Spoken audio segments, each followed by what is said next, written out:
টি-20 বিশ্বকাপকে ঘিরে এখন টেলিভিশনের বিশেষ আয়োজন ২০ কুড়িতে। আমি শারমিন সুক্তা এবং আমার সঙ্গে আছেন সানি মৃধা। স্বাগত সানি মৃধা, কেমন আছেন? ভালো আছি। সকালে ম্যাচটি হলো অস্ট্রেলিয়ার সঙ্গে স্কটল্যান্ডের, এবং স্কটল্যান্ডে এই টুর্নামেন্টে আমার দেখা খুব ভালো একটি টিম হিসেবে খেলেছেন, এবং তাদের যদি রানের গতিটা দেখেন তারা কিন্তু সবসময় আমরা লো স্কোরিং দেখেছি, এর মধ্যেও কিন্তু স্কটল্যান্ড বেশ ভালো রান উঠিয়েছে। ১৫০ ছিল দুটি ম্যাচে প্লাস, এবং ১৮০ করেছে আজকে আপনার অস্ট্রেলিয়ার এগেনস্টে, এবং ইংল্যান্ডের এগেনস্টেও কিন্তু 10 ওভারে 90 করেছে। তো অস্ট্রেলিয়া বরাবরের মতো চ্যাম্পিয়ন টিম হিসেবে এখানে খেলছে এবং তারা ডমিনেট করেই জিতেছে। তবু অস্ট্রেলিয়া এবং নামিবিয়া স্কটল্যান্ড নিয়ে যদি আপনি পুরোটা বলতেন। আজকের ম্যাচটা একটু বিশেষ গুরুত্ব পাচ্ছিল এই গ্রুপে। আপনি জানেন যে এই গ্রুপের উপরেই নির্ভর করছিল যে ইংল্যান্ড পরবর্তী গ্রুপে অর্থাৎ সুপার 8-এ যাবে কিনা। তো আসলে দুই দলেরই সুযোগ ছিল। স্কটল্যান্ড যদি কোনোভাবে এই ম্যাচটা জিততে পারতো তাহলে তারা সরাসরি সুপার 8-এ চলে যেতে পারতো। ইভেন ওই মানসিকতা নিয়ে কিন্তু স্কটল্যান্ড খেলেছে। আপনি যদি স্কটল্যান্ডের প্রথম ব্যাটিং ইনিংসটা দেখেন, তারা যেভাবে ব্যাট করেছে সেটা কিন্তু দুর্দান্ত। অস্ট্রেলিয়ার এই বোলিং লাইন আপের কাছে 180 রান কিন্তু অনেক বড় একটা বিষয়। এবং একই সাথে সেন্ট লুসিয়ায় যেখানে ম্যাচটি হয়েছে, এই মাঠটা কিন্তু অ্যাভারেজ 160 বা 50 এরকম একটা অ্যাভারেজের স্কোরের একটা রান হয় সচরাচর। সেখানে কিন্তু তাদের ক্রিকেটাররা যেভাবে খেলেছেন এটা আসলে প্রশংসার দাবিদার রাখে। তবে শেষ দিকে অস্ট্রেলিয়ার ব্যাটাররা, মিডল অর্ডার ব্যাটাররা যদি ওইভাবে না দাঁড়াতে পারতো ম্যাচের রেজাল্টটাও অন্যরকম হতে পারতো। যদি দেখেন আজকে যদি আমরা স্কোর কার্ডটা নিয়েও যদি একটু কথা বলি, তাদের খেলার যে ধরন, তাদের রান তোলার যে গতি, এই টুর্নামেন্টে কিন্তু এই ধরনের ম্যাচ আমরা খুব একটা দেখতে পাই না। আমি যেটা শুরুতেই বলছিলাম, স্কটল্যান্ড কিন্তু আমরা এই টি-20 বিশ্বকাপে কি আমরা দেখেছি লো স্কোরিং ম্যাচ দেখেছি। এখন আমেরিকায় যাওয়ার পরে, আমেরিকা থেকে যখন ওয়েস্ট ইন্ডিজে টিমগুলো গেল, এখন আমরা রানটা একটু দেখেছি আগের তুলনায় বেশ হচ্ছে। কিন্তু স্কটল্যান্ড কিন্তু বরাবরের মতো 4টা ম্যাচেই কিন্তু তারা একটা রানের গতি নিয়ে ছিল, এবং তাদের মধ্যে কিন্তু ফেয়ারলেস ক্রিকেটটা দেখা গিয়েছে। হ্যাঁ, এটা যদি আপনি বলি, তারা কিন্তু ইংল্যান্ডের সাথে প্রথম ম্যাচেই কিন্তু 9 ওভারে 90 রান তুলেছে। এবং তাদের যে একটা জেতার মানসিকতা, বা তারা যে জেতার জন্য আসছে বা লড়াই করার জন্য আসছে, তারা কিন্তু শুরু থেকে সেই ছিল। যদি আজকের স্কোরবোর্ড নিয়েও যদি আমরা কথা বলি, স্কোর কার্ডটা নিয়ে, জর্জ মানসি কিন্তু ইনিংসের শুরুটা দুর্দান্ত করেছিল। যদিও মাইকেল জন্স তাকে সেভাবে সঙ্গ না দিতে পারলো, কিন্তু ব্র্যান্ডন ম্যাকমুলান কিন্তু সেই ধারাবাহিকতা, বা উনি যে কাউন্টি খেলে বা বিভিন্ন ফ্রাঞ্চাইজি টুর্নামেন্টে খেলে বেড়ায়, তার একটা ছাপ কিন্তু এই ম্যাচেও ছিল।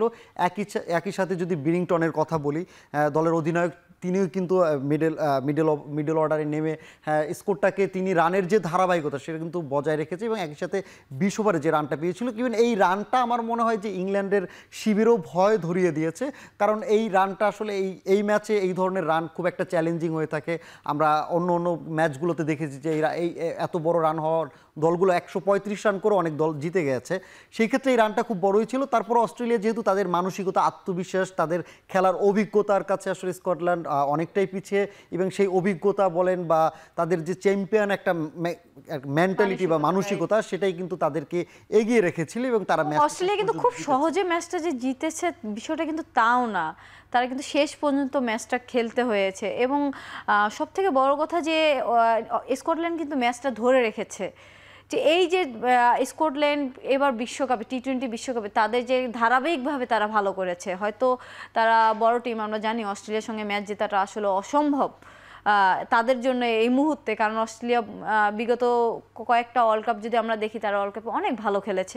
তো সেক্ষেত্রে কিন্তু তাদের যে ভালো খেলার মানসিকতা এবং তাদের যে স্কিল, আপনি কি মনে হচ্ছে না স্কটল্যান্ড সামনে যে কোনো দলের জন্য তারা থ্রেড হয়ে দাঁড়িয়ে যাবে? স্কটল্যান্ড কিন্তু আসলে আগে থেকেই প্রমাণিত, তারা কিন্তু অন্য আসরগুলোতে বড় দলকে হারানো তাদের অভিজ্ঞতা আছে। একই সাথে কিন্তু এই ম্যাচেও তারা জিততে পারতো। আমরা দেখেছি শুরুর দিকে তারা বেশ কয়েকটি ক্যাচ, ধরুন ট্রাভিস হেডের ক্যাচ মিস করেছে, এবং শেষ দিকে এসেও কিন্তু দু একটা ক্যাচ মিস করেছে। যদি ফিল্ডিংয়ের এই ঘাটতিগুলো পূরণ করতে পারতো, এবং সবথেকে বড় কথা অভিজ্ঞতা একটা, আপনি যতই ভালো খেলেন, আপনি কিন্তু অভিজ্ঞতা একটা পুঁজি।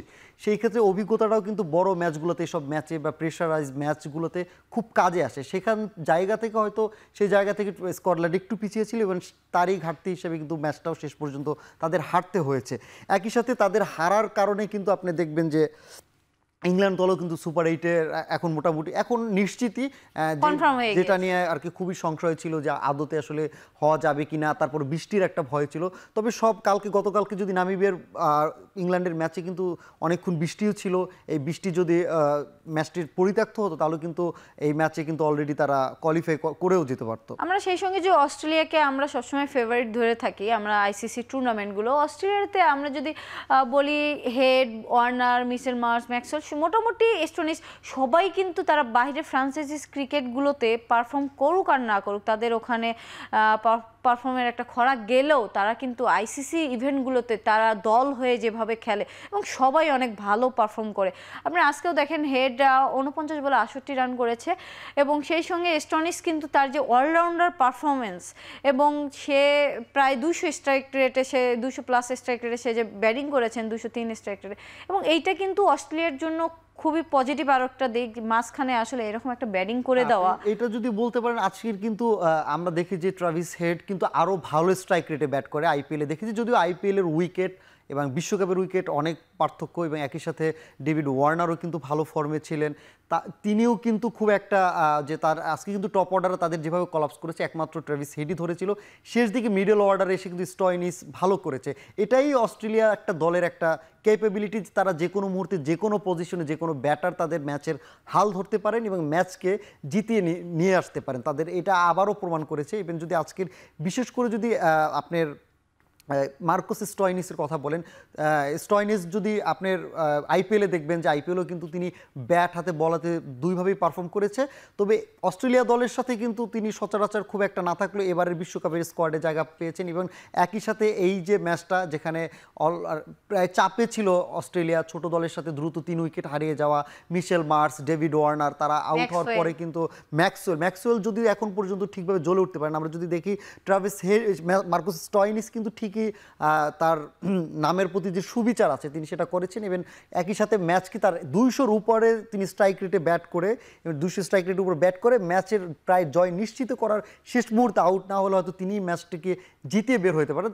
তারপরে টিম ডেভিড নেমে কিন্তু তার একটা ক্যামিও ইনিংস কিন্তু খেলে তারপরে ম্যাচটা জিতিয়ে তারপরে মাঠ ছাড়িয়েছেন। একই সাথে তারা যদিও আগে থেকেই গ্রুপ পর্বের সুপার এইটে কে কোন দল খেলবে এটা নির্ধারণ করে রেখেছে আইসিসি, তারপরও এই গ্রুপের কিন্তু সর্বোচ্চ পয়েন্ট নিয়ে তারা অস্ট্রেলিয়া মানে ফেভারিট হয়েই সেরা 8-এ তারা চলে গেল। এবং আপনি বলছিলেন ম্যাক্সওয়েলের কথা, যে ম্যাক্সওয়েল কিন্তু বিগত অনেকদিন ধরে সে যে ধরনের ব্যাটিং করে এবং দর্শক যে ধরনের ব্যাটিং তার কাছে প্রত্যাশা করে তেমন আশাস্বরূপ করতে পারছে না। আমরা গত ওয়ানডে বিশ্বকাপে কিন্তু দেখেছিলাম যে সময় আসলে দরকার ছিল, আপনি বলছিলেন যে অস্ট্রেলিয়ার টিমের যে কোনো প্লেয়ার যে কোনো সময় তারা দলের জন্য জ্বলে ওঠে, তো সেম ম্যাক্সওয়েল কিন্তু ওয়ানডে বিশ্বকাপে ইম্পর্টেন্ট যে নকআউট পর্বে যে ম্যাচটি খেলেছিল এবং দলকে জেতার জন্য যে একাই ম্যাচ, আমার কাছে আপনার কাছে কি মনে হচ্ছে ম্যাক্সওয়েল কি এরকম নকআউট কোনো পর্বে গিয়ে সে নিজেকে মেলে ধরবে? আসলে ম্যাক্সওয়েল কিন্তু গেল বিশ্বকাপে শুধুমাত্র ওই একটা ইনিংসই বড় আর কি খুব বড়ভাবে খেলেছিল, এবং ম্যাচকে জিতিয়ে বা যেভাবে একাই একটা ম্যাচ আগলে রেখে হারার দ্বার প্রান্ত থেকে ম্যাচকে জিতিয়ে নিয়ে এনেছে, সেটা একটা আসলে ওয়ানডে ফরম্যাটে একটা সেরা ম্যাচ ছিল। যদিও সেই পুরো টুর্নামেন্টে কিন্তু বাকি ম্যাচগুলোতে ঠিক সেভাবে জ্বলে উঠতে পারেনি। তো অস্ট্রেলিয়ার প্লেয়ার ক্রিকেটারদের এটাই একটা হচ্ছে কৃতিত্ব যে তারা কখন কে জ্বলে উঠবে, বা তারা নিজেদের সেরা দিনে যে কোনো বলারদের বলেন বা যে কোনো বলাররা ব্যাটারদের দুশ্চিন্তার কারণ হয়ে উঠতে পারে। তো এই কারণে হয়তো তারা বারবার ব্যর্থ হওয়ার পরেও কিন্তু ম্যাক্সওয়েলকে নিয়মিত একাদশে রাখছে অস্ট্রেলিয়া। এবং আমরা যদি অস্ট্রেলিয়ার যদি হচ্ছে টপ অর্ডারে ট্রাভিস হেডকে নিয়ে কথা বলি, সে কিন্তু পারফর্ম করে যাচ্ছে এবং তার কিন্তু দুর্দান্ত পারফর্মের ফলে কিন্তু অস্ট্রেলিয়া একটা বেশ ভালো স্টার্ট পাচ্ছে। তো আমরা যদি হেডকে নিয়ে একটু বলি যে তার আসলে পুরো ওয়ার্ল্ড কাপটা আসলে আমার কাছে মনে হয়েছিল এবার অস্ট্রেলিয়া কাপের সব থেকে কি প্লেয়ার হতে যাচ্ছে ট্রাভিস হেড, কারণ আপনি যদি আইপিএলটা পুরো টুর্নামেন্ট আপনি ফলো করে থাকেন তখন দেখবেন যে ট্রাভিস হেড যেভাবে খেলেছেন তার প্রতিটা ম্যাচে তার 200 স্ট্রাইক রেটের উপরে, কিন্তু ইভেন তার একই সাথে কিন্তু স্ট্রাইক রেটের সাথে সাথে তার যে রান তোলার যে একটা দক্ষতা, যে এমন না যে 10 বলে 30 করে আউট হলেন, তাহলে তিনি কিন্তু প্রতিটা ম্যাচেই ছিলেন 70-80 বা 50-র মতো করে রান করেছেন, ভালো একটা গড় ছিল, স্ট্রাইক রেট ছিল। সেই ধারাবাহিকতায় কিন্তু ঠিক সেভাবে জ্বলে উঠতে পারেনি এবারের বিশ্বকাপে, এবং তার জ্বলার জন্য মিচেল মার্শ হয়তো প্রত্যাশাও করে রেখেছিলেন হয়তো ঠিকভাবে তার ফর্মটা ফিরে পাবে। এটার আসলে দুইটা কারণ হতে পারে। এবারের এবারের উইকেটটা নিয়ে আসলে খুব একটা সন্তুষ্ট না, আসলে আমরা যুক্তরাষ্ট্রে দেখেছি সে উইকেটে ভালো ব্যাটাররাও রান পাচ্ছে না, একই সাথে অনেক ব্যাটারদেরই দেখেছি যে দলগুলো আসলে ভালো খেলে তারাও বড় স্কোরিং পাচ্ছে না, লো স্কোরিং ম্যাচ হচ্ছে এবং লো স্কোরিং ম্যাচ হলো সেটা আবার হেরে যাচ্ছে। একই সাথে ট্রাভিস হিট কিন্তু আজকে জ্বলে উঠছে, কিন্তু উঠেছিল একই সাথে যদি আপনি বলেন যে তার স্ট্রাইক রেটটা কিন্তু তার থেকে যেভাবে আমরা প্রত্যাশা করি সেভাবে ছিল না, তারপরও বিপদের মুহূর্তে দলের হাল যেভাবে ধরে খেলেছেন সেটাও প্রশংসার দাবি তিনি রাখেন। তারপরে যদি আপনি দেখেন যে এই রান করার আগে যদি বলেন যে আপনি আমরা যদি স্কটল্যান্ড এবং অস্ট্রেলিয়া সম্পর্কে জানলাম এবং সেই সাথে আজকের ম্যাচটির দিকে কিন্তু তাকিয়েছিল ইংল্যান্ড যদিও এই গ্রুপে একজন শক্তিশালী প্রতিপক্ষ সবার জন্য, এবং অস্ট্রেলিয়ার সঙ্গে তারা প্রথম ম্যাচ হারার পরে এবং তাদের একটি ম্যাচ টাইড হয়ে যায় এবং আজকের ম্যাচটিও আপনি দেখবেন গতকালের ম্যাচটি তারা কিন্তু 41 রানে তারা যে জিতেছে, এটা কিন্তু 10 ওভারের একটি ম্যাচ হয়েছে। তো তার এখানেও কিন্তু একটা শঙ্কা ছিল ম্যাচটি আসলে আদৌ হবে কি হবে না, যদি ম্যাচটি না হতো তাহলে সেক্ষেত্রে কিন্তু তারা বাদ হয়ে যাওয়ার সম্ভাবনাটা ছিল। তো এই যে স্কটল্যান্ড একটি সুযোগ হারিয়ে ফেললো, আমি বলবো যে আসলে পুরো টুর্নামেন্টে স্কটল্যান্ড অনেক ভালো খেলেও তারা সুযোগটা হারিয়েছে এবং সেই সঙ্গে ইংল্যান্ড কিন্তু তারা যে একটা বড় দল এবং তারা যে কোনো মুহূর্তে যে কোনো পরিস্থিতিতে নিজেকে তারা অ্যাডজাস্ট করে যে ম্যাচ জিতিয়ে আনবে। আজকে ছোট টিমের সঙ্গে অল্প ওভারের খেলা, এখানে কিন্তু একটা ভয় ছিল। আমরা যদি আজকের আসলে ইংল্যান্ডের নামিবিয়ার স্কোর কার্ডটা দেখি বৃষ্টি বিঘ্নিত ম্যাচে, এই ম্যাচেও কিন্তু তারা 10 ওভারে 122 রান করেছে এবং নামিবিয়াকে তারা 84 রানের মধ্যে আটকে রেখেছে। যদি এই ম্যাচের আগে একটু কথা বলি, যখন আসলে শঙ্কা জেগেছিল স্কটল্যান্ডের সাথে পয়েন্ট হারালো, অস্ট্রেলিয়ার সাথে হেরে গেল, তখন কিন্তু একটা শঙ্কা জেগেছিল যে আসলে এবার মনে হয় যে গ্রুপ পর্ব থেকে তাদের বিদায় নিতে হবে। তারা যে আসলে চ্যাম্পিয়নের মতো একটা দল, তারা সেভাবে কিন্তু নিজেদের মেলে ধরতে পারছিলেন না। ইভেন ওয়ার্ল্ড কাপ শুরুর আগেও তাদের আইসিসি র্যাঙ্কিং ছিল আসলে 3 নম্বরে, সেই জায়গা থেকে ওমানকে কিন্তু বিধ্বস্ত করে দিল এবং বিশ্ব রেকর্ড করে ওমানের বিপক্ষে জয় পেল, একই সাথে নামিবিয়াকে হারিয়ে দিল এবং তাদের যে রান রেটের কারণেই কিন্তু স্কটল্যান্ড কিন্তু আসলে বাদ হয়ে গেছে, আর দুই দলের পয়েন্টই কিন্তু আপনার সমান ছিল। তো আমরা আসলে এখানে ইংল্যান্ডকে আমরা তো গ্রুপগুলো আসলে নির্ধারিতই আছে যে কারা কাদের সঙ্গে খেলবে, সেক্ষেত্রে আপনি অস্ট্রেলিয়াকে কতটা ফেভারিট মনে করছেন এই টুর্নামেন্টে? সুপার 8-এ তো মানে যেভাবে তারা খেলছে, গ্রুপ বিতে যেভাবে খেলেছে এবং তাদের যে আসলে অস্ট্রেলিয়া যদি বাজেভাবেও খেলতো বা গ্রুপ পর্বে যদি ম্যাচ 2-1টা হেরেও যেত, তাহলে কিন্তু সুপার 8-এ উঠলে অস্ট্রেলিয়া দল আরও ভয়ানক হতে পারে। পূর্বের অভিজ্ঞতা থেকেই বলা যায় অস্ট্রেলিয়া দল বরাবরই আইসিসি ইভেন্টগুলোতে তারা ভয়ানক দল, এটা নিঃসন্দেহে বলতে পারেন। এবং সুপার 8-এও তারা গ্রুপ এতে এবং এ গ্রুপের তারা অন্যতম ফেভারিট দল সেরা 4-এ যাওয়ার জন্য। আমরা কথা বলছিলাম অস্ট্রেলিয়া নিয়ে, ইংল্যান্ড নিয়ে, আমরা স্কটল্যান্ড নিয়ে কথা বলছিলাম, সেই সঙ্গে আজকে কিন্তু আমাদের ঈদের আগের দিন এবং সেই সঙ্গে বাংলাদেশের প্রত্যেকটা মানুষের মধ্যে কিন্তু একটা উত্তেজনা সেই সঙ্গে কাজ করছে।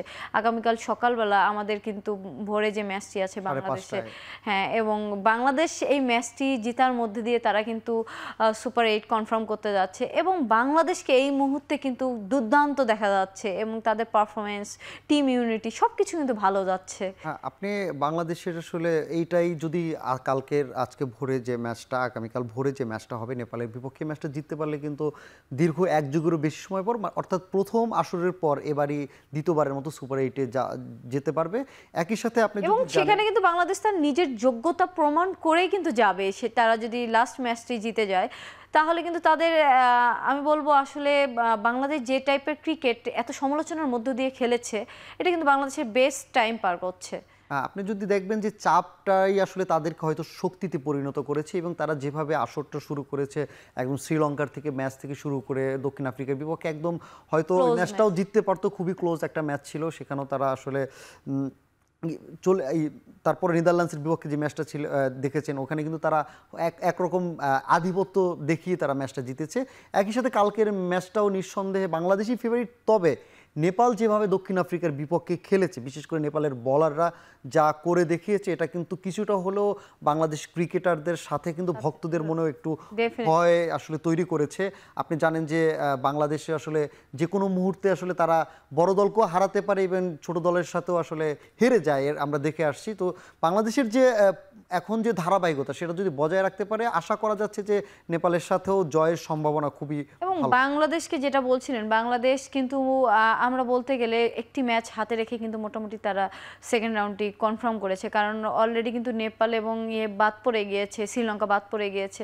তো সেক্ষেত্রে কিন্তু বাংলাদেশ, আপনি বলছিলেন যে ছোট দল হোক আর বড় দল হোক, যেভাবে নেপাল আসলে সাউথ আফ্রিকার সঙ্গে ম্যাচটি ক্লোজ, তারা ম্যাচটি হেরেছে, আসলে যে কোনো দলই যে কোনো সময় যে কোনো কিছু করতে পারে। সেক্ষেত্রে বাংলাদেশের দলটি হয়তো সম্ভবত অপরিবর্তনই থাকবে, পরিবর্তন আসবে না, এবং বাংলাদেশ দল আসলে এখন ভালো করছে, পরিবর্তনটা আসলে আশাও করছে না কেউ। সেই সঙ্গে বাংলাদেশের 3 জন পেসার কিন্তু রেগুলার ম্যাচগুলোতে তারা আর্লি উইকেট নিয়ে দিচ্ছে, এবং বাংলাদেশের যে পেস ইউনিটের একটা আধিপত্য তৈরি হয়েছে। এই সে দীর্ঘদিন ধরেই আমরা জানি যে বাংলাদেশে একটা সময় ছিল স্পিন নির্ভর দল, সেই জায়গাটা থেকে অনেক আগেই বাংলাদেশ বের হয়ে আসছে। ইভেন প্রতিবারই আমরা যদি দেখি যে কোনো আইসিসি ইভেন্ট বা সিরিজগুলোতে সাম্প্রতিক সময় কিন্তু পেসাররা খুবই দুর্দান্ত করেছে, তার ছাপ কিন্তু এবারের বিশ্বকাপেও খুব ভালোভাবে ফুটে উঠেছে। এবং আমাদের যে আগামীকালকের যে ম্যাচটা, সেখানেও কিন্তু 3 জন পেসার নিয়ে আসলে নামতে যাচ্ছে। সেখানে তানজিম সাকিব, তাসকিন আহমেদ, মুস্তাফিজুর রহমান। যদিও শরীফুলের বিষয়ে কিন্তু এখনও টিম ম্যানেজমেন্ট থেকে সেভাবে কিছু জানানো হয় না, তবে তার জায়গায় খেলা তানজিম সাকিব যেভাবে খেলছেন, মানে এই 2 জনের সাফলিং নিয়ে কিন্তু একটা মধুর সমস্যার মধ্যে পড়তে পারে টিম ম্যানেজমেন্টকে। একই সাথে বাংলাদেশের শুধু এখন যদি বলি দুশ্চিন্তার কারণ শুধু টপ অর্ডার ব্যাটার, তাছাড়া কিন্তু মিডল অর্ডারে আমরা দেখেছি যে তৌহিদ হৃদয় ভালো খেলেন, মাহমুদুল্লাহ রিয়াদ ম্যাচের হাল ধরতে পারেন, সাকিব আল হাসান যেটা সবথেকে স্বস্তির খবর বাংলাদেশ ক্রিকেট দলের জন্য, যিনি একমাত্র বাংলাদেশের সবথেকে বড় তারকা বলা যায়, বা তিনি হয়তো বোলিংয়েও একটা সময় অবদান রাখেন, না হয় ব্যাটিংয়ে অবদান রাখেন। তার যদি ব্যাটিংয়ে ফেরার পর এই ম্যাচে যদি বোলিংও ফেরে সুপার 8-এ যাওয়ার আগে কিন্তু বাংলাদেশের জন্য এটা খুবই ইতিবাচক বলে আমার মনে হয়। আপনি বলছিলেন বাংলাদেশের টপ অর্ডার নিয়ে, আসলে বাংলাদেশের টপ অর্ডারে যে আপনি পরিবর্তন করবেন তেমন কিন্তু আপনার হাতে অপশনও নেই। আমরা সবসময় দেখছিলাম যে ক্যাপ্টেন শান্ত সেভাবে পারফর্ম করতে পারছে না। দলের অধিনায়কের আসলে পারফর্ম করাটা খুবই জরুরি টিমটাকে বুস্ট রাখার জন্য। তো এবং সেই সঙ্গে লিটন, সৌম্য বা তামিম কিন্তু ধারাবাহিকতায় নেই। তো সেক্ষেত্রে বাংলাদেশের আসলে টপ অর্ডার নিয়ে আসলে বাংলাদেশ কি সুপার 8-এ যাওয়ার আগে কি তারা কি এখানে রানে ফিরবে, বা যদি না ফিরে সেক্ষেত্রে বাংলাদেশের আসলে কতটা ট্রাবল ফেস করতে হবে? আসলে এটা একটা বড়ই ঝুঁকি। আপনি যদি পাওয়ার প্লে ঠিকভাবে ইউটিলাইজ করতে না পারেন, আপনি পাওয়ার প্লেটা সঠিক ব্যবহার না করতে পারলে কিন্তু পরবর্তীতে মিডল অর্ডার বা ভালো একটা সংগ্রহ থেকে বঞ্চিত হয় দলগুলো। এবং বড় সংগ্রহের প্রধান অন্যতম লক্ষ্যই হচ্ছে যে অন্যতম উপায় হলো যে একটা টপ অর্ডাররা ভালো ভিত গড়ে দেওয়া, যেটাকে ধরে পরবর্তীতে পরের ব্যাটাররা আসলে এটা এগিয়ে নিতে পারে।